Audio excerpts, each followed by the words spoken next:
ശബരിമല അയ്യപ്പന്മാർക്ക് വലിയൊരു ഭീഷണിയായി മാറിയിരിക്കുകയാണ്. അങ്ങോട്ടും ഇങ്ങോട്ടും ചീറിപ്പായുന്ന ട്രാക്ടറുകൾ. മല കയറുന്ന അയ്യപ്പന്മാരുണ്ട്, മല ഇറങ്ങുന്ന അയ്യപ്പന്മാരുണ്ട്. രണ്ടുപേരും വരുന്നത് ഒരേ വഴിയിൽ കൂടെയാണ്.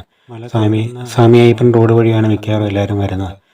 അങ്ങോട്ടും മല കയറി ട്രാക്ടറുകൾ ഇങ്ങനെ കയറി പോകും, മല ഇറങ്ങിയും ട്രാക്ടറുകൾ ഇങ്ങനെ ഇറങ്ങി വരും. ഭയങ്കര ഡേഞ്ചറാണ്. അതും വളരെ ചീറിപ്പാഞ്ഞാണ് വരുന്നത്. വളവൊക്കെ എടുത്ത് പെട്ടെന്ന് തിരിക്കുകയും പിന്നെ പുറകോട്ടെടുക്കുകയൊക്കെ ചെയ്യും.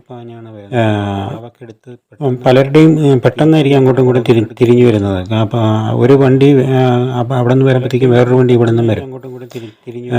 ഇപ്പം ഇന്ന് ഡിസംബർ 13 ഇന്നിപ്പോൾ കുറച്ച് പേർക്ക് അപകടം പറ്റിയിട്ടുണ്ട് ട്രാക്ടർ കയറിയിട്ട്.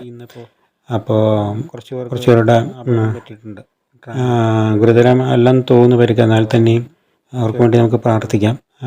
പക്ഷേ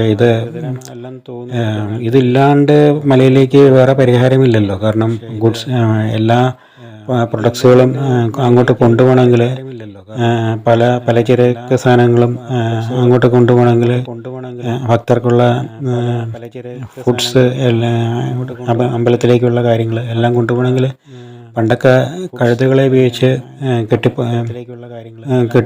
കെട്ടിപ്പൊക്കിയിട്ടാണ് പാണ്ടക്കെട്ടുമായിട്ടാണ് മുകളിലേക്ക് കയറാറ്. ഇപ്പോൾ ഈ പറഞ്ഞ വലിയ ട്രാക്ടറുകളാണ് ഉപയോഗിക്കുന്നത്.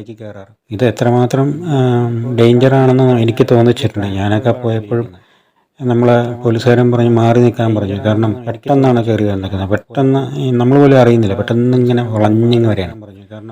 അപ്പോൾ അല്ലെങ്കിൽ കാലം കൊണ്ട് പോകും.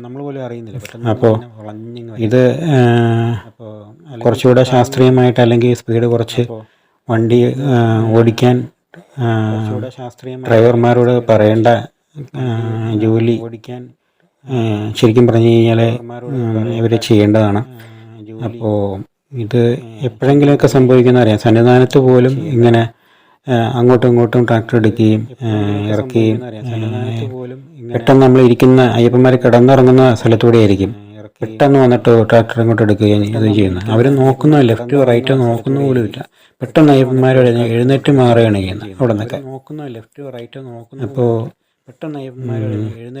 ഇനിയെങ്കിലും ഇങ്ങനെ ഒരപകടം ഉണ്ടാവാതിരിക്കട്ടെ എന്ന് പ്രാർത്ഥിക്കാൻ മാത്രമേ അതിനെ പറ്റത്തുള്ളൂ.